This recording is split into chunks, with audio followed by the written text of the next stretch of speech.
Hello and welcome to the latest episode of the Online Warriors podcast. I'm Illeagle 86. I hope you did your taxes, not to bring you down immediately if you didn't, but taxes are important. Are they due today? They're due. Well, when they're this due is the day released, we're they were. recording, yeah. You guys are late. Yeah, they're overdue. The day we're recording, they're due. I got my tax return like 2 months ago. I'm a little overzealous with the tax return, but not everyone is. So, Nah, dude, we if you didn't did do the your same taxes, thing. get them in. Yeah, I mean, getting money is good. Not everybody gets money either, though. Some people have to pay money. What is it, JD Wentworth? I want my money and I want it now. 877 Cash Now. Not a sponsor, but fantastic commercials. Come on, guys. You've all seen them. Techtic and Nerdbomber here with me. You've heard them. They're talking. We're all talking. And we're asking the age-old important question. When you eat dinner, do you eat at the table or on the couch? We talked about this today. I'm convinced there's a correlation between a single couple or a family and whether or not they're couch eaters or table eaters. Well, families aren't couch eating, I don't think. Full disclosure, we are all couch eaters in this. This is a couch eating podcast. Not like we don't eat couches, but like we eat. Speak for meals yourself. on I eat couches. couches. Like, I couldn't eat meat for the last few weeks because Easter, Lent, whatever, Fridays. I ate strictly couches. Eating Yeah. couch sounds like a sexual thing. Actually, kind of does. I don't like that. I take it back. Yeah. I don't eat couch. I don't know what that would she's mean. couch but every night, guys. She's eating couch, if you know what I mean. All right, let's get back on track. Are you a couch eater, or are you? Now I can't say it. Do you eat dinner while on the couch watching television, or do you eat dinner at the table? I mean, also maybe while Some watching people lay on the television, floor too. I think the name for them is carpet munchers. So I don't How- want to, I'm going to just ignore that. And I don't want to cause a derail here. And I know we're not like a weird events podcast, but apparently, so I just, out of curiosity, had to Google couch eater. And apparently there is in Florida a woman who is addicted to eating the foam inside couch cushions and has been doing so Yeah. for 21 years. And apparently it's a rare disorder called pica. So Is that That's a show My Strange Addiction? Is that show still on, or was that like? Did I just date myself? Remember that show, My Strange Addiction? I There's like do a person remember who's that. like, there's a person who's obsessed with dressing up in baby clothes and like, there's a lot going on in that show. Sounds like she was probably on it or should have been on it. None of us eat couches here, but we want to know: do you eat dinner at the table? Do you eat it on the couch? Where do you stand on this? Do you feel vociferously one way or the other? Let us know. At @OW86, at OW Techtic, at OW Nerdbomber, our main show account, at Online Warriors 1. Let's start a conversation over on the Twitter sphere before Elon Musk buys it. That's a topic that was left on the cutting room floor today. We're not going to be talking about it here, other than right now. But is he still maybe doing that? I just heard that he offered to do it. I don't know how serious it was. Maybe none of us know, but he offered to buy Twitter, or like the majority share in Twitter, which is, costs a lot of money. But he's Elon Musk. He can do what he wants. Today we're talking about Thor: Love and Thunder. We are also talking about one of my favorite actors of all time, Nicolas Cage, and the movie he's coming out with later this week. And finally, we're going to be dancing back to Marvel and talking about a name that's going to be impossible for me to say for the entirety of this episode. Squirrel Girl. Okay, I got it that time. But I'm going to struggle with it. So we'll get to that. They're rolling that out in an unconventional format that we'll talk about. But I think the headliner here is probably Thor: Love and Thunder. You guys all saw Thor Ragnarok, and of course you saw the Avengers movies. You know where Thor's at. Thor got himself a gut. And I don't know. It looked like... So this was a 1.5-minute long teaser trailer, not the official trailer. This is, I think, officially characterized as a teaser trailer. Of course, the big moment, cutting all the way to the end, is that was Natalie Portman, right? Is that what I'm to believe? yes, that was Natalie 'Cause Portman. that's what I wouldn't agree that was the big moment, but I'll let you continue. that was the big moment to me, It but had you to can have correct been. me later on. What else? Okay, let's go there now. What was the big moment beside that? It was framed. The trailer framed it as the big moment. Certainly, they thought that was the biggest gotcha moment. But what did you think was? The fact that he lost his gut. No, I'm kidding. So the biggest moment was not the Natalie Portman sequence, because we all knew that was coming. This is not this big shocker like, oh, wow. The big moment was the lightning bolt grab by Zeus. That was the big moment in this one. Well, so here's the thing. That was a big moment for people who know what's up. And I guess for purposes of this discussion, just consider me someone who does not know what's up because it didn't resonate with me. Like, is that supposed to mean, is that a character in the comics that's showing up or something? I just saw Lightning Bolt and was like, oh, more Thor stuff because he's the god of thunder, right? But I guess maybe that was an oversimplification. Do we know who that was? Who was holding it? Like the actor? Yes, we do. Guy? Is it Christian Bale? I believe so. Yeah, I heard he's in it. I love Christian Bale. Full disclosure. I think he's great. Shout out to Christian Bale. So Russell Crowe is Zeus, first and foremost, not Christian Bale. Oh, whoops. And the reason why this is a big deal is because it ties a lot of stuff together that we're seeing in this next phase. So Zeus, of course, ties to the Eternals, but I don't really care. That's kind of the secondary thing because more importantly, Zeus shows us is if you have Zeus, you have the existence of Poseidon. And if you have Poseidon, another name for him would be the god of Atlantis. And if you have the god of Atlantis, you have to have Atlantis. And if you have Atlantis, you've got Namor. And that, is why it's exciting. Like one of those because this is turning into one of those word association exercises. And I feel like you just took like 7 steps to get where you were going. And I'm just, again, you're great at predictions. It would be great if you were right. Well, let me tell you why. There was like 7 steps. Why this makes perfect sense. So we've heard 2 things, right? Well, one, we've seen the Eternals, so we know that ties in. It's going to link them to the Ultimate Universe, and we're going to see their return. The other thing is, with respect to Poseidon, Atlantis, and Namor, is we already know that the premise of the next Black Panther movie is going to be a battle between Atlantis and Wakanda. And so we've now gotten our soft intro into Namor. We're going to see that segue into the next Black Panther movie, and we're going to really start building up phase 2. So this was a huge, what seemed like a little nudge, but really it was a huge door opening up into the next phase. So I am very excited about it. Can I just pause here for a second? So where were you? Did that all show up in Eternals? I didn't see Eternals. So the Atlantis thing, what you're describing in the next Black Panther as being, is that speculation or is that actually like we know that's what it's about? Well, we know that, there's been leaks that that's what's going to happen. And so this kind of checks that box. All we saw was Zeus, but we know in the comics book that he's linked to the Eternals. But again, they could still keep them separate. But you can't say that Zeus has no relation to Poseidon because Poseidon is Zeus's brother. And with that phase, knowing that it's coming down the road, it's not a stretch to say that if you have Zeus, you have Poseidon, and you have Namor. What I'm predominantly hearing is before I watch Thor: Love and Thunder, I'm going to have to bite the bullet and watch Eternals, which I've been putting off. Looking more at this trailer, of course, the other major thing that I think is going to feature, there's a couple of major themes that are coming up. One is kind of more of what we got at the very end of Endgame, where, as Guardians of the Galaxy, right, where Thor is with the Guardians of the Galaxy, and him and Chris Pratt are kind of fighting over how to do things. It looks like there's going to be a lot more of that. There's going to be a healthy dose of Chris Pratt, which and I love. I love their back and forth. That looked absolutely hilarious. I think it's going to be great. It's something we were all expecting, and it looks like it's going to deliver on that. But the other major thing is at one point I think he said like I'm how do you not be a superhero anymore or something. He's going to start doing his own thing. We're going to see a lot more of Valkyrie and how she's dealing with things back on Earth, it looks like. So there's a lot going on here. And then of course it's capped by Natalie Portman. But I don't know. I guess for me, Natalie Portman and Mjolnir being back together again. I don't want to say skeptical. That's too strong of a word. But Ragnarok was so good. Ragnarok, I think it might be in my top 5 Marvel movies. It's certainly in my top 10. To me, I'm not so much I'm not going to compare this movie with Avengers Endgame or Avengers Infinity War or any of the more recent movies like that. I'm going to compare it to Thor Ragnarok, and I'm going to say, okay, what is this doing for that character in his arc? And is it as inventive as Ragnarok felt? I think I have doubts about that.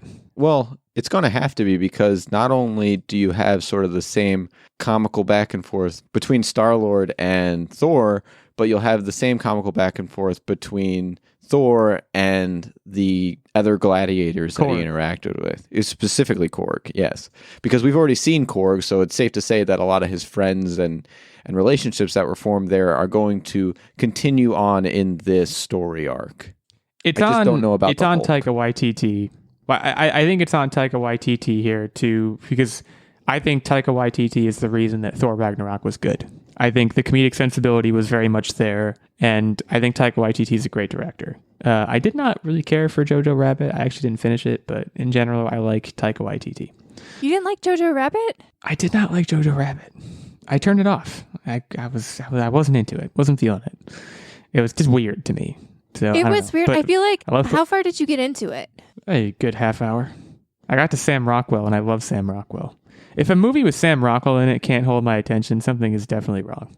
That was kind of my thing with it. It started off, from my recollection, not to derail the conversation, but from my recollection of that movie, I remember kind of feeling the same way where the first half hour, 45 minutes didn't grab me. But I would say like the last hour of that movie completely and totally made up for it.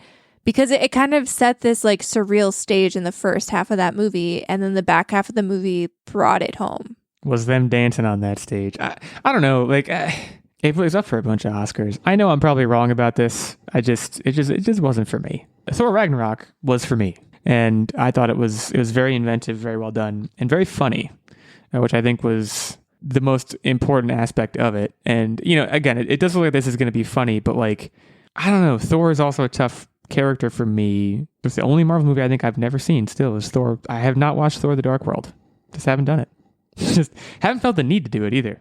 It's one of the, like, there's other movies like Eternals. I know I have to see that. So yeah, I guess I haven't seen that one either. But like, I don't feel the need to go all the way back to Dark World, especially now.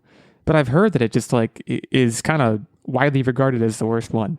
So I'm a little wary of a backslide. But I think in general, this trailer did what it was supposed to do, and I think it looks pretty good. And how about that Sweet Child of Mine, huh? That's what we show up for with these Marvel trailers, is good soundtrack. Marvel trailers have amazing soundtracks lately.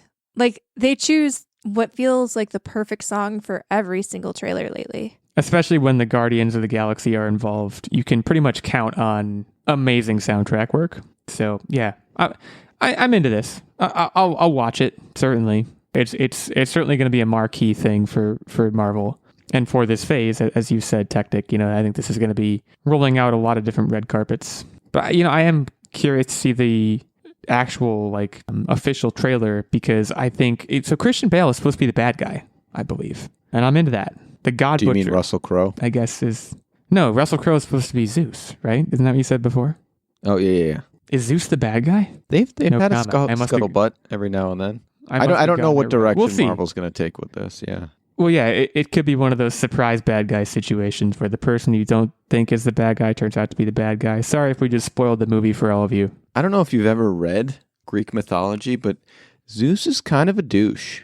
Zeus, what I do know is that Zeus has sex with a lot of people. That's kind of because he's a douche. It's kind of the whole thing with Greek mythology. I thought you were going to ask. You were like, I don't know if you've ever read, and then you paused for a while, and I was like, I've read. I can read. Just I haven't read a lot of Greek mythology. Not really my thing. I do know about Poseidon from SpongeBob, though. I know a lot about SpongeBob. So, yeah. Thor, Love and Thunder is coming to theaters July 8th, 2022. Obviously, a pretty prime summer blockbuster window that I'm sure is going to draw a lot of traffic. So we'll see what goes on there. We'll see another trailer, I'm sure, in the short term. But until then, get hyped, Thor fans. Moving on. We're going to do the old Nicolas Cage sandwich here. Sandwich it between some Marvel pieces of bread. Now, I'm going to do something unconventional, as we often call it Marvel Rye. That was really bad. A Nick Cage sandwich. I thought that was great. On Marvel Rye, I'm stealing that. I mean, it's not even really stealing. This is our podcast. We share it, so that's podcast material. This past weekend, what are you up to for this week? I watched Pig. You guys remember seeing about Pig? The Nick Cage movie? I do. Wasn't that about his truffle pig? He has a truffle pig. And in the beginning of the movie, it gets stolen. And he goes to the city to get it back. It is a wild movie. I'm not going to say it was... Okay, so some of the was context... it something the like reason The that Big I went Lebowski where he just wants his rug and he gets into shenanigans? A little bit like that, but way darker and way more. It takes itself way more seriously than Big Lebowski did. Which also, I'm not a big fan of Big Lebowski, which I know again is an unpopular opinion. But I decided to watch Pig finally. Well, first of all, it was a family event. We were together for Easter dinner, and then we're all Nicolas Cage fans in the Illeagle 86 family. So someone said, "Hey, what if we watch Pig?" Because we've been talking about it for a while, and we did. And the reason that we decided to ultimately was Nick Cage recently had an AMA, which I think I might have talked about last week. It was a fantastic AMA, one of the best Reddit has ever had. And someone asked him, what are like your 3 favorite movies that you've done? And one of the ones he mentioned, and he talked about it in a number of answers that he gave on the AMA, was Pig. And he said it was this really inventive and fantastic movie. And when it came out, it did get very good reviews. It was kind of like an indie hit. Guys, this is a weird movie. Like there are parts of it that are really good. But there are also large swaths of this movie that are just what the hell is going on, and not really in a particularly entertaining way either. Just like what was the idea here? How did this get pitched, and how did this make it onto the screen that I'm watching right now? Kind of thing. A couple of cagey moments. When you watch a Nicolas Cage movie, you're bound to get at least a couple of cagey moments. All in all, it's on Hulu, by the way, so you can watch it for free if you have Hulu. If you're in the mood for a weird experience, give it a watch. And if you're not, don't. I know it's a very ambiguous review, but that's kind of... And also, I guess if you're a Nicolas Cage fan, watch it, because he does do some good work in it. It's just a very weird movie about him trying to find a pig.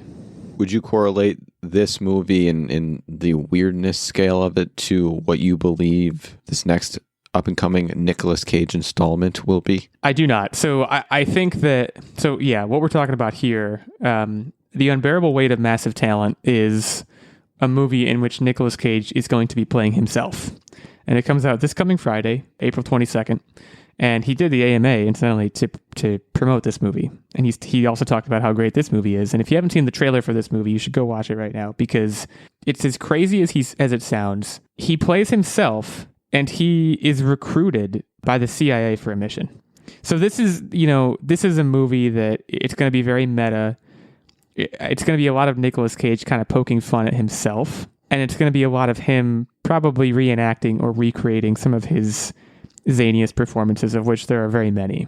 I'm very excited for this. And also, he's playing with Pedro Pascal is who he's acting against for the vast majority of this movie, it looks like. I'm going to Google it really quick, too. I believe this movie is actually getting very good reviews. Do you know what this movie needs? Tig did, too. So picture this movie full of zany Nicolas Cage scenes. All sorts of weird stuff happens. The movie fades to black. Okay, there's about a 10-second pause. Then white text fades into the screen saying, based on a true story. That's what this movie needs. That's what I really hope this movie has. This movie has a 96% on Rotten Tomatoes right now on 46 critic reviews. So this movie seems like going to be a hit. I'm extremely excited for this. I guess I want to open the floor to a discussion question. Nicolas Cage, of course, iconic actor, a source of many a meme at this point, and a one-of-a-kind gem, of course. What other actor do you want to see play themselves? We've seen this a couple of times before. We saw this perhaps most notably with This Is the End, where a lot of those guys played themselves, or at least caricaturized versions of themselves. Who do you want to see a movie about where they play themselves? Steve Buscemi. And not for the reason you think, because he's like actually all around just like a stand-up guy. And I think it would just be like, wow, I want kind of a biography on Steve Buscemi is what I want, a biopic. For me, my first, and actually this has also kind of happened. I get one, though. He played the dad. I was going to say Shia LaBeouf. I think has had a very interesting life and a lot of times a rough go of it. And I'd like to dig into that a little bit more. Or Mr. Bean. He played his dad in that movie Honey Boy, which I think incidentally was also considered a very good movie. Mr. Bean will be good. Rowan Atkinson. You know he's got a master's degree in electrical engineering. Rowan Atkinson is like, I think, isn't he knighted? I think he got knighted. Like Rowan Atkinson's like a very well-respected dude. In spite of the fact that he plays, and like I said, he's incredibly smart, but he just plays a doof. So like seeing a movie of him off the camera, I bet you he's just like, oh hello, would you like to play a chess game? And then he just slays in chess. Just slays. I would love to see Bill Nye as the science guy? Yeah, as himself. Because I feel like we always get this like quirky science guy persona, but like I'd love to see a movie where he's just like a normal dude. Like obviously, yeah, he's a science-y expert guy, but like the more behind the scenes than what we actually get. Because I feel like we definitely still always get the polished Bill Nye the Science Guy. And I may have like gotten inspired by that with that when you said that, I forgot that Mr. Bean's name, but that he's an electrical engineer, but I don't know. Rowan Atkinson. Yes, thank you. He was knighted, by the way. Rowan Atkinson is a knight, so let that sink in. Full confession, I've never seen Mr. Bean. There, I said it. Fun fact about Bill Nye, he went to college with my uncle, and they actually knew each other. I bet he's a stand-up guy, I really do. Jim Carrey would be another one. I'd love to watch a movie where Jim Carrey plays himself. Because I think Jim Carrey, again, I just think like, it's similar to Shia LaBeouf. I think Jim Carrey's got a lot going on that like, he plays, kind of like Rowan Atkinson too. He plays kind of these goofy, crazy characters on screen, but I bet if you dissected the person. Oh, I mean, you've seen it. Jim Carrey's been an open book as far as his like philosophical beliefs, and it's just like another character, like just a totally different person. Yeah, and his like various struggles. I think in general, comedians, like I think Adam Sandler, that could be interesting too. But to be clear, like I don't think this, The Unbearable Weight of Massive Talent does not look to be a movie that like is going to dissect Nicolas Cage and like break him down. It's going to be like, okay, he's playing himself for comedic effect predominantly, and it's going to be a caricaturized version of himself, much like This Is the End, like I mentioned before. And I think that's going to work. He did say this in his AMA, not to keep bringing that up, but you really should go read it if you haven't. He said that playing himself was very difficult because as an actor, you never play yourself, right? Even when you're Nicolas Cage and you're asked to play Nick Cage, you're still going to put something on it, right? You're not just going to be yourself. If only because that's not what the script wants you to do. The script wants you to do something that they think is you. So he kind of expressed it as what you hold back and what you don't, what was a very iterative process. And for what it's worth, he also said Pedro Pascal was amazing. And the Rotten Tomatoes review also specifically says that Pedro Pascal was amazing. And give it up for Pedro Pascal. He's got a lot going right now, and I think it's all kind of working out. Starting with Kingsman: The Golden Circle, which I don't know if you guys saw that, but he was pretty good in that. I think that was like the first big thing he did. Yeah, also that wasn't the first big thing he did. The first big thing he did was probably Narcos, although I've never watched that show. I just know he's in it. But yeah, the trailer, I mean, the trailers and a clip that just came out, there's a lot of great comedy. You can make a lot of comedic hay with just having Nicolas Cage just kind of be there, first of all. But the absurdity of the life that he must live, there's just a lot to draw on there. And you hear things like, if you guys ever hear that story, it makes me laugh just thinking about it. Someone was interviewing Sean Bean. I think it was an AMA, actually. AMAs are fascinating. You should go read every AMA there is. But someone was AMAing Sean Bean, and they asked him, like, what was the most interesting thing about working with Nicolas Cage on National Treasure? And he said, he was like, one time we went to his house and we were playing pool, and I accidentally broke this dinosaur skull that he had in his house. Like, I guess he must have hit it with the pool cue or something. I don't know what happened. And he said Nicolas Cage got like really somber. What? And took it out to a field and buried it. And like, so like that right there, like the persona that surrounds Nicolas Cage, of course there's going to be a movie like this. Like that could be a movie right there. It's like that night. So it's just like, there's very little extrapolation that probably needs to happen. I mean, of course there's a plot here that's kind of ridiculous. He worked for the CIA and everything, but like, that's my point. Is like, just imagine Nicolas Cage's day to day at this point. He's gone bankrupt. He at one point won an Oscar. He was making really big blockbusters. Now he's pretty much making like direct to DVD or direct to video on demand movies with the occasional indie hit thrown in. It's just like, what an existence he must lead. I don't even know how else to put it, but it's going to make for a great movie. I'm mainly no here idea for what Pedro to expect, Pascal, but I'm very to be excited. honest. Everything he touches, I've absolutely enjoyed. You guys were singing his praises last week, if I remember correctly, when it came to the bubble. So again, so he's got a lot of good things going right now. So right, he's also the Mandalorian. I mean, dude can act without even showing his face. That's a classic mark of a good actor. The Unbearable Weight of Massive Talent, again, releases in theaters April 22nd, 2022. That is this Friday, people. Get it while it's hot. I may very well do that. I don't know.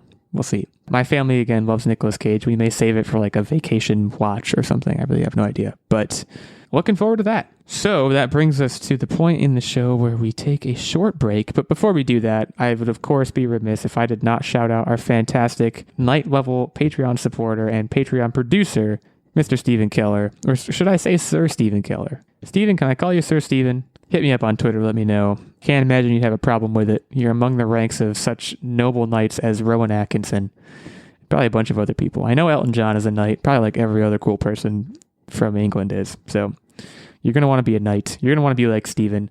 Stephen supports us at the knight level, the highest level of our Patreon levels of support, and as a result, he gets this producer shout out in which I compare him to Rowan Atkinson unapologetically. He also gets, of course, input into the weekly game segment, which Techtic will be hosting this week. He gets access to the monthly secret segment and vlog, and he gets the occasional guest spot on the show. You can also support us at the night level, which gets you access to the monthly secret segment and vlog. And there's also a page level of support, which gets you access to the monthly secret segment. For details on any or all of those levels of support, you can head to patreon.com/onlinewarriorspodcast. Thanks again to Steven. We'll take a short break now before coming back to talk about Squirrel Girl. Hey everyone, my name is Josh and I am the host of the Still Loading podcast. On Still Loading, I talk about retro and modern video games, video game history, as well as some goofy projects such as an episode of dramatic readings of video game manuals. I've also had composers like Austin Wintory, Andrew Prallo, and Chad Sider on to talk about their upcoming projects. New episodes are released every other Sunday at 7 p.m. Eastern Standard Time. If you want to check out the show, you can find it on Apple Podcasts, Spotify, Google Play, Stitcher, or wherever you listen to podcasts.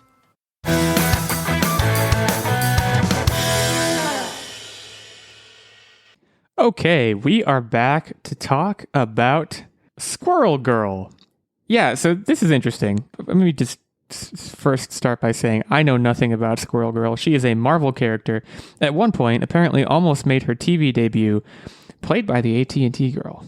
Also, I shouldn't just call her that. Her name is Milana Vaintrout. I think that's how you pronounce her name. Hopefully it is. You all probably just know her as the AT&T girl.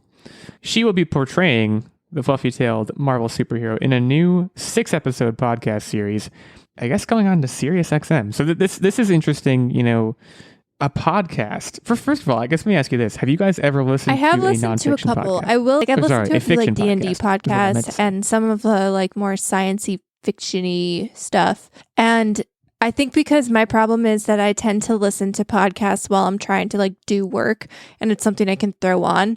And I find that story-driven podcasts, things that are a little less conversational and a little bit more detail-oriented that I have to pay attention to, I struggle to listen to more than a few episodes just because I can't concentrate on two different things at the same time. How about you guys? Well, I've only listened to one, but I stopped like midway through. I was driving, so I was fully attentive. I was trying to kind of sub it in for an audiobook. And for what it's worth, it was called Ronstadt. It was actually voice acted by Rhett and Link from YouTube, but it's produced by somebody else. I can't remember who it was produced by. Interesting story. But the thing about it that I struggled with was it was very focused on, and I would even go so far as to say obsessed with, doing things besides just telling a story. And by that, what I mean is, you know, the main character would be walking around on the street and they would put in street noise. Or they would be, you know, at a call center answering phones and you would hear ringing phones everywhere. And like, I get what they were trying to do. It was supposed to be this immersive thing. But in the circumstance that I was in, I just wanted a story. I wanted an audiobook is what I wanted. So it really, you know, this kind of thing depends on what you want. What I can say is, based on that experience, even though it wasn't for me, you know, audio-only podcasts can do a lot for you in terms of imagery. Well, I mean, even if you go back and visualizing things like a comic if you book. go back in time, I have full faith in this medium as being able to do it. Like, people got their entertainment from radios, like War of the Worlds. That was all originally like an audio-driven. Yeah, that was all over the radio. Right. That was H.G. Wells. An audio narrative, and people loved it. And I think if you have the time and the ability to kind of concentrate on an audio story, I think it's like obviously very possible for it to be super well done and for, like you said, them to get the imagery and everything across and tell a very compelling story and narrative through an audio only type of format. I do think it's interesting that they are kind of going into the podcast world though. And I think this is the first time that we've seen a big production company, like at this point, the MCU is a juggernaut, it's its own big production company. And aside from, just like podcasts talking and discussing about the MCU that may be sanctioned, this is the first time we've seen like a big production company, from my knowledge at least, kind of directly go into the podcasting sphere to tell a story and kind of introduce a new character like this. And what's even cooler about this is there's nothing that says that it can't eventually evolve into, Squirrel Girl on the big screen. And what's really cool about this is they can get the whole backstory and everything out of the way if they tell the podcast from the perspective of Squirrel Girl. And so we can have sort of I love to speculate, guys. It's my favorite thing. They can have the situation almost be similar to Peter Parker taking pictures of Spider-Man, so that where, one of these bad guys get taken down by Squirrel Girl and they find out that these stories are being told via some podcast. So they look at the podcast. It's up in a tree house that she's broadcasting via, I don't know, a laptop or whatever. And turns out that was Squirrel Girl all along. Bam, your origin story's out of the way. You've set the scene for your movie, and you're off. And so this is just a really cool medium. So you're thinking this might be a sort of meta fold-in where the podcast is actually her telling her story, and it's gonna come up later in some other format.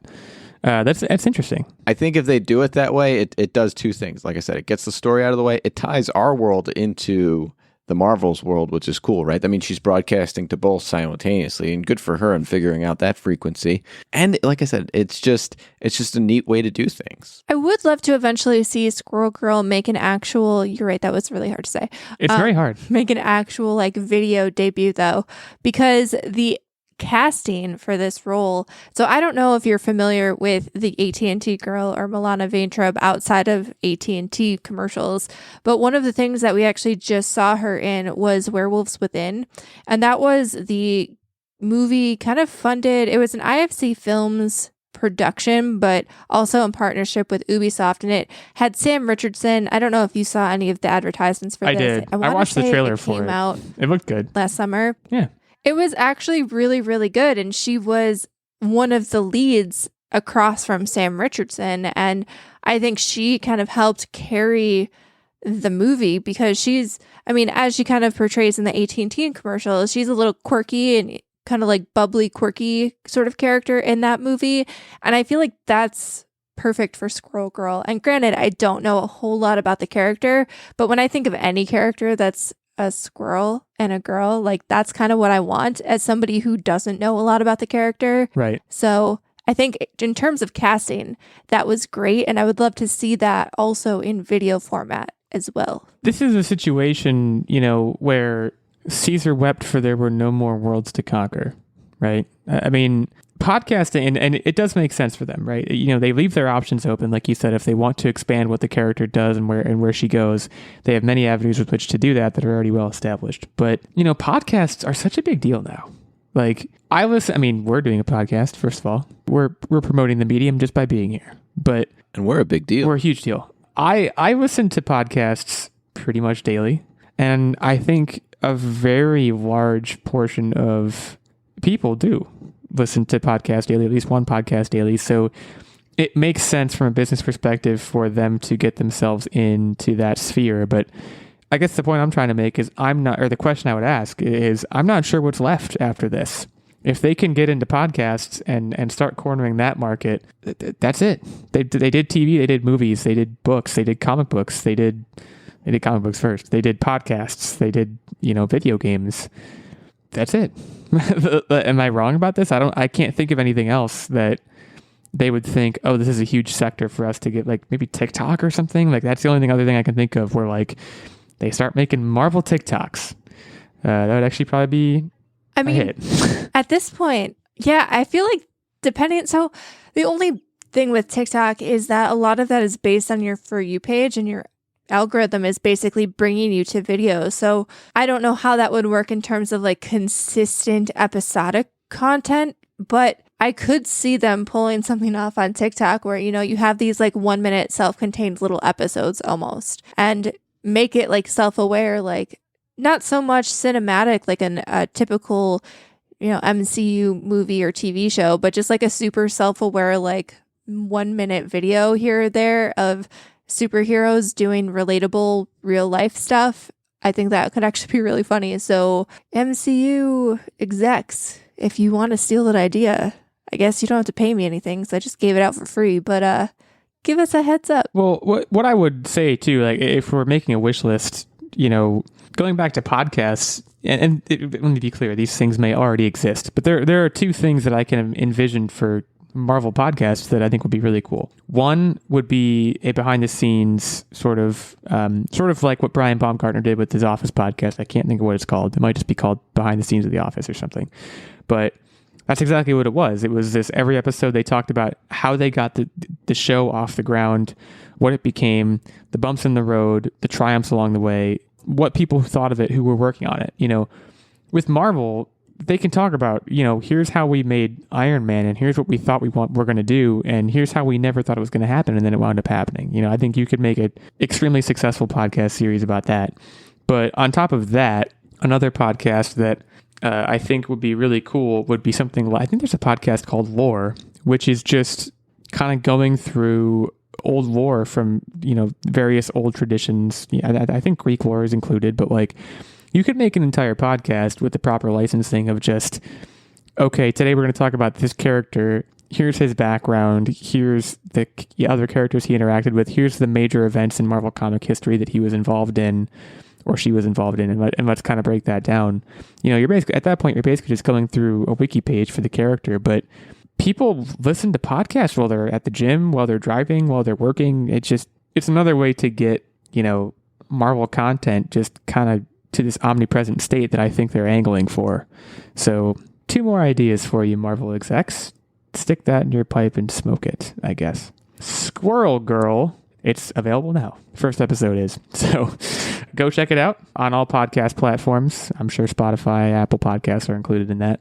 If you are curious, Squirrel Girl, the Unbeatable radio show.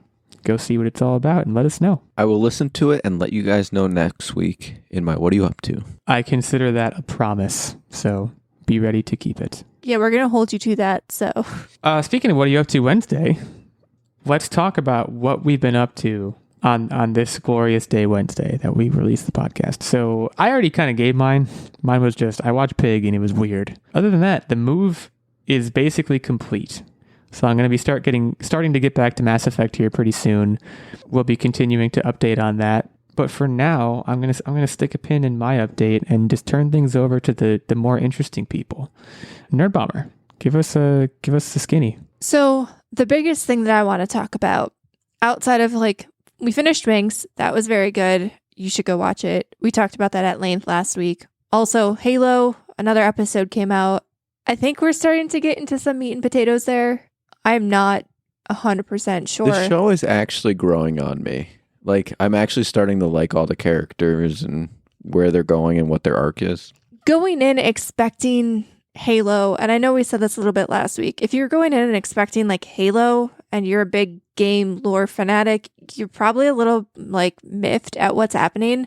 But and I'm going to steal your line here, Techtic. I'm going to say it before you do. You need to go in with this expecting a sci-fi original show. Like, if it has the vibes... Like a sci-fi channel. Yeah, it has vibes of a sci-fi channel show, and that's not a bad thing. A lot of people like those shows, like Stargate, all that kind of stuff. I guess my problem with it is that because it's Halo and it's Microsoft and so many people have talked about this show for so long. You want Mandalorian. I thought it was going to be a big budget, You want Mandalorian quality. And I'm getting a sci-fi original, and it's not bad. It's just not what I was expecting, and I'm settling into that. And I think that's okay. I think I'm gonna start watching it. I think I'm ready to take that leap. I keep seeing like commercials for it. I'm going to be really curious to hear your thoughts. Yeah, I keep seeing commercials for it, and every time I see a commercial for it, I'm like, I should really try that.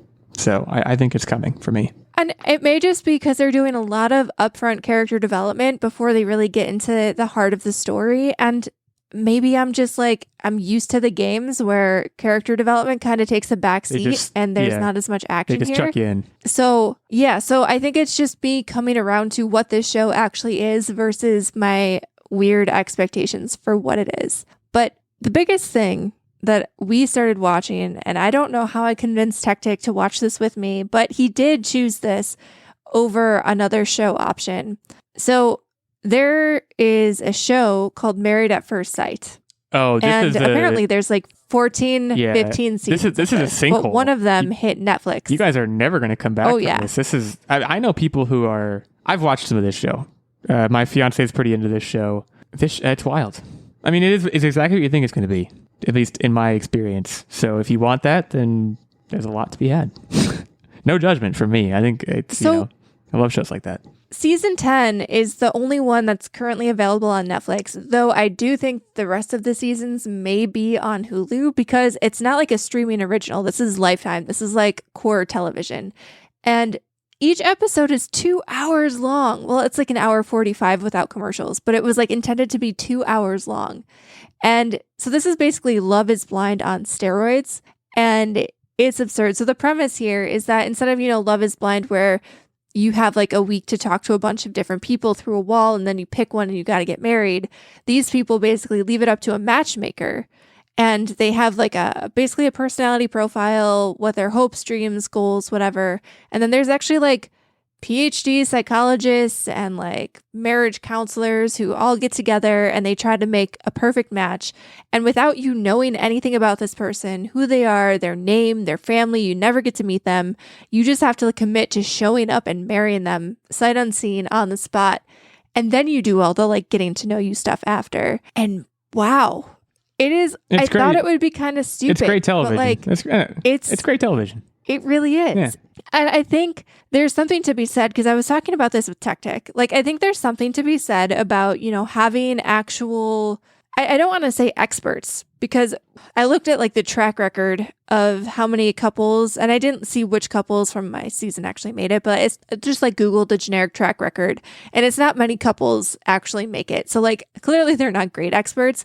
But like the idea of having somebody who understands the science behind sites like Match or an eHarmony or something like that, and how personalities mesh and how that would work, like pairing you up that way instead of just doing the whole Love is Blind thing and throwing you at a bunch of dudes who may or may not align with your values. But I think like having a fusion between the two shows, like having the opportunity, because I think it's kind of crazy you legally bind yourself to somebody you've never met. And I know that's the premise of the show, but I think there's a better way to do it. Like if you combined the idea of Love is Blind, where experts match you up in sort of like a bachelorette show type scenario where there's like one person and they're given like 4 or 5 dudes that they get to talk to behind a wall. They don't get to see them for like a week, feel them out, feel like their personalities, if you jive, and then you have to marry them sight unseen. I think that would be like the perfect combination of all of these dating shows.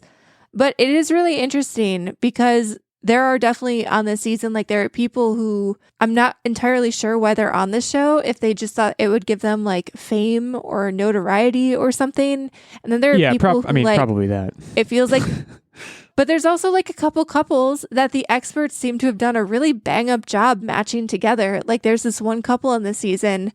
They're both like super dorky and awkward and like make a lot of stupid dad jokes to each other. And right off the bat, they were just like quirky and awkward together. And it's like, wow, okay, this was a good, like they did a good job matching. But that's the thing. It's like, but I don't know if they'll last. The success rate for this show to be successful, the success rate does not have to be high. Because some people just tune in to watch it blow up, right?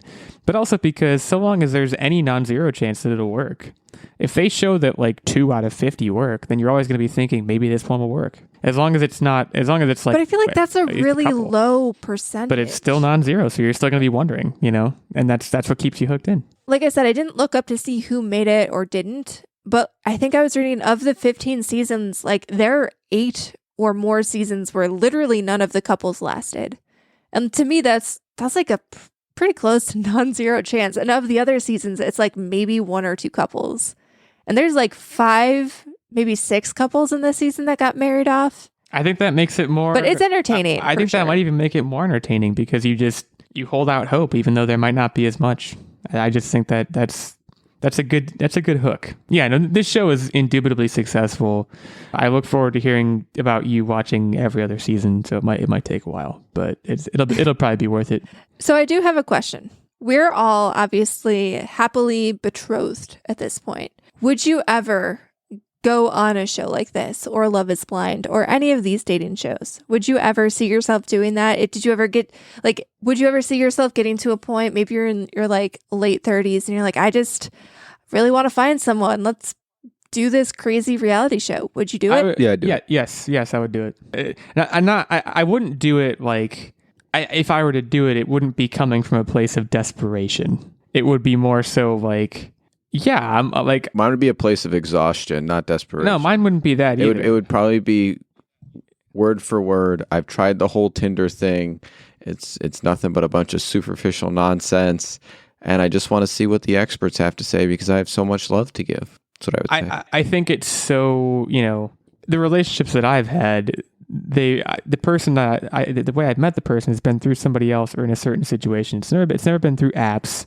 So, if the situation happens to be we are on a reality show, that's still a situation in which I meet somebody. Like I think that I don't think there was necessarily a time where I would have done it if someone had asked me, but I could certainly have envisioned myself, before now, obviously. Like, I don't know, being open to the idea. Yeah, I think I would have done it. Techtic sounds like he would have done it. What about you, Nerdbomber? I don't know.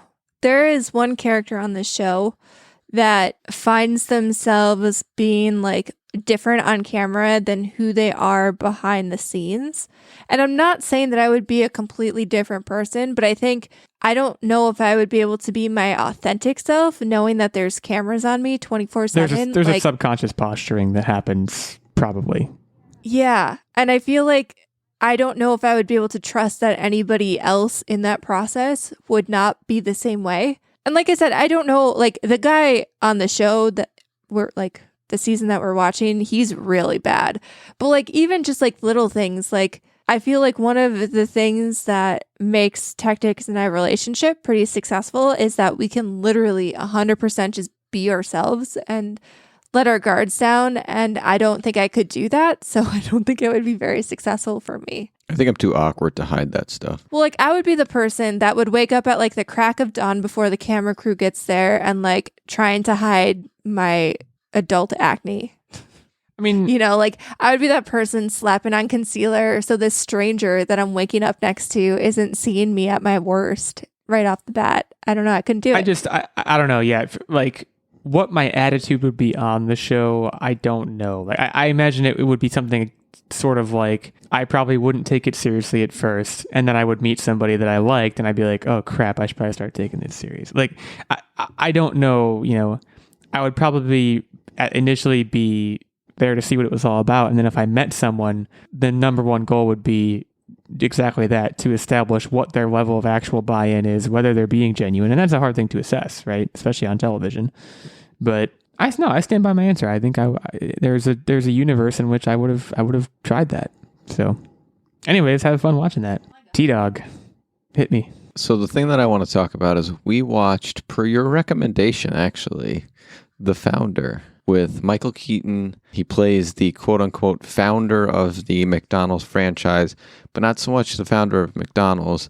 And he really just goes to show that you don't need to be creative or innovative or anything. You got to be in the you just right gotta place be at the right time. A jerk. Yeah, well, yeah, that and ruthless. That too. You got to be a ruthless jerk. For those that don't know, Ray to be successful. Ray Kroc, he kind of just screwed over the guys who had the first McDonald's. Played by Ron Swanson in the movie, Nick Offerman and somebody else.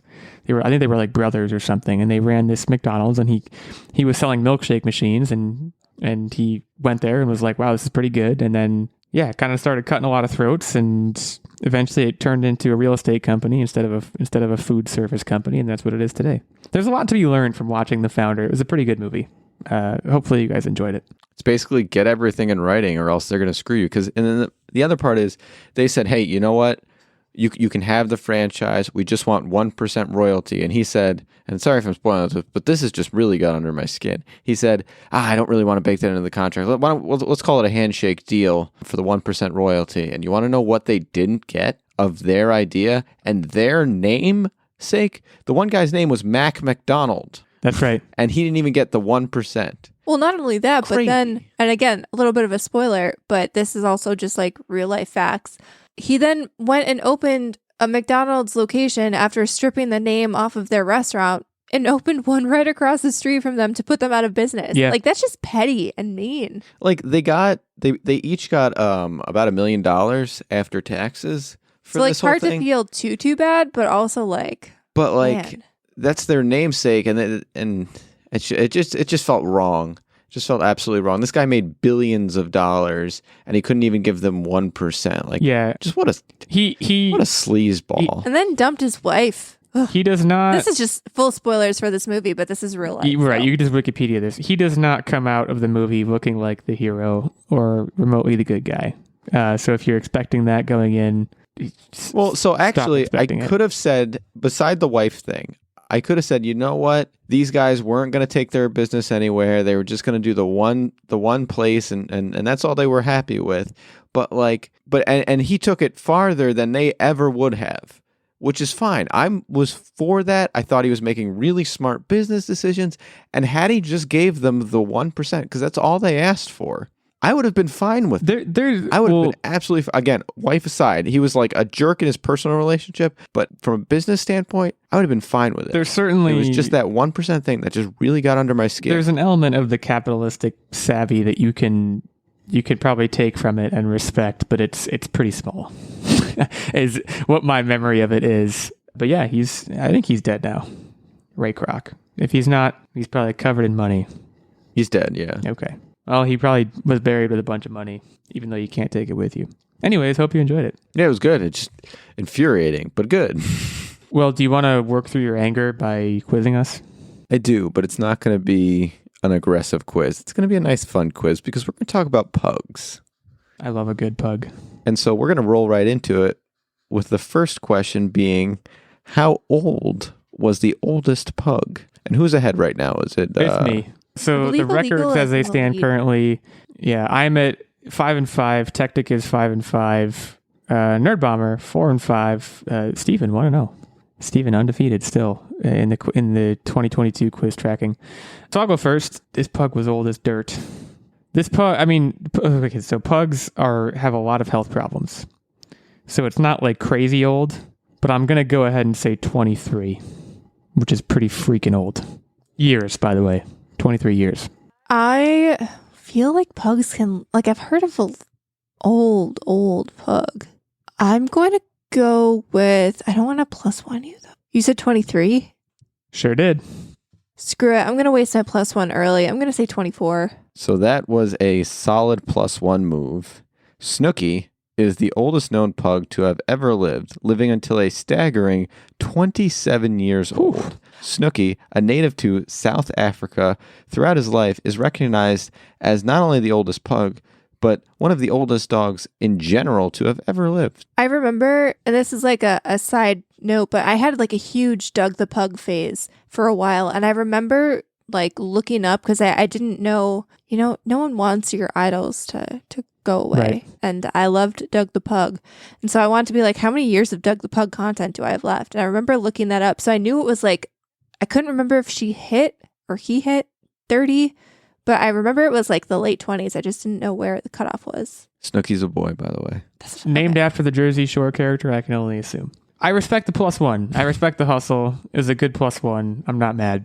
Let's continue. When did the pug breed originate? I feel like I can envision like old-timey paintings of, British royalty with their like coiffed, powder-wigged hair things going on, and they're holding a pug. And I don't know if that's like just something that is something we've done for fun in recent days and we've just like painted that up, but I feel like I've seen a picture of that and I'm going to just assume that it's real. So I'm going to say 1700, first pug came around and it was a royal pug. Way before that. We're going I'm tempted to go BC, but I'm not going to go that crazy. I'm just going to say 100 AD. So you both busted. Yeah, see, most believe that the breed originated in China and existed before 400 BCE and were called Lo-Sees, or Lo-SZE. So you both busted on that. I should have just gone way. You should have gone with your gut. Gone all the way back. I knew I had the right idea. Yeah, there was. You could have said the dawn of time. Right, that's what I should have done. Because she was super high. All right, fair enough. Well, I'm behind the 8 ball here, but let's soldier on. So at 4 months old, how small was the smallest ever pug? And the unit of it's going to be weight, and we're going to do ounces. And this is me first again. Pretty small. 8 ounces. I know that's small, but that seems too small, almost. I'm trying to think, because I weigh a lot of food, and now I'm comparing pugs to food, and this just feels bad. But I weigh food a lot, trying to get that wedding weight off, which I know I should just be happy with who I am, but hey, it's been a few years since I bought my dress, and I got squeezed into that sucker. I'm going to double you. I'm going to say 16 ounces. The sun is setting on Illeagle. Sun's shining on Nerdbomber. So this I'll tell you. This pug was 1 pound 4 ounces, or 20 ounces in total weight. Golly. Yeah, I figured it had to be at least a pound. 8 ounces is nothing. Yeah, but if you're, I don't know if you could have organs and be 8 ounces. But if you're asking a question, it's probably going to be a pretty shocking answer. That's kind of my governing theory here. But I need to get these last 2 correct, or I'm roasty toasty. So yeah, you need to hundo P it. But on the plus side, she already used her +1. So and I haven't. There's that going for you. The bust is really what killed you. Indeed, it is. Okay, so how high can pugs jump? And this is going to be in inches. This feels like a trick question. Although, no, they can jump on things. I guess this isn't a trick question. I was envisioning a jump on. They could jump on things. All 4 is just straight up in the air. Pugs can jump on things. Okay, so this is in inches. I feel like most pugs have at least been able to clear the couch. I know your brother's pug, Illeagle, can clear the couch because my brother has a pug. My brother does have a pug. Full disclosure. I should be winning. His name's Minx. I should be winning this because I should know more about pugs just because my brother. I'm going to say Mittens. A couch is usually it's not 3 feet off the ground, but it's 30 inches from the seat to the floor. I might be overestimating. I don't know. 30 inches though. 30 inches. 31, Bob. So the 31 was a great answer because it's 36 inches or 3 feet. The +1 is coming through here for both parties. Yeah, this is. We might be going into overtime, folks. This is intense. There's no +1ing here in this last question. This is just mano a mano. So hit me with it. And you actually might have an advantage on this one, depending how involved you were with Mittens. What is the average cost of a pug? My involvement was not this high, but I will say it's probably pretty expensive. Again, they have a lot of health problems. Well, you mean just the adoption cost, right? You're going out to buy a pug, or do you mean the lifespan cost of a pug? You're buying a pug. Buying it. Oh, it's still pretty high. You're welcome, by the way. I could hear from across the seas that your brain was trying to churn all of the daily expenses of a pug. And I was like, no, I got you. I'm going to say 600 big boys. Did you say 600? $600. Sir, a purebred puppy goes for thousands. In interest of not +1ing you, but also I don't want to bust, I'm going to say 1,000, but it's way more than that. I know for sure. Pause for dramatic effect. Nerdbomber takes this one. It is $1,200 is the average cost. Okay, so I wasn't that far off. That's actually cheaper than I thought. I thought you were going to say something there like have 5,000. been some show breeds that have sold for up to $3,000, but again, this is an average. Okay. So and granted, my dog is neither a pug nor a purebred, but I believe he cost us $195. So I was just multiply that by 3. That'll get us closer. I don't know. There's really no logic there, and I deserve the loss. So, boy, that really continues knotting things up here in the quiz world. I dropped to 5 and 6. Nerdbomber moves to 5 and 5. Techtic is also at 5 and 5. So it's basically just a big old quiz host sandwich. You're in last place right now. I jumped all the way from, tied for first to last place It's the first time I've been in last place in a hot minute. Not that I keep track or anything, but I literally do keep track. It's one of my jobs on this show. So next week I'll be trying to... And we can say... We can say that the removal of the sweep from our soundboard was still a good decision because it hasn't needed to be Hasn't been used yet. We'll keep track of that as well. So next week I will try to reclaim, some self-respect. The dignity was the word I was looking for in a quiz versus Techtic. But until then, we hope you guys have a fantastic week. If you enjoyed the show, you can leave us a review on Apple Podcasts, or if you didn't, you can hit us up on our Twitters. Handles I already mentioned. Our main show account is @OnlineWarriors1. Let's have a conversation there. And we'll let Techtic take us out with a tech tip. So spring has sprung. Leaves are coming back to trees. But I want to kind of do a PSA to say this, that with all these leaves, I would be weary of trees and just kind of stay away from them because, they could be a bit shady. Have a good week, everybody.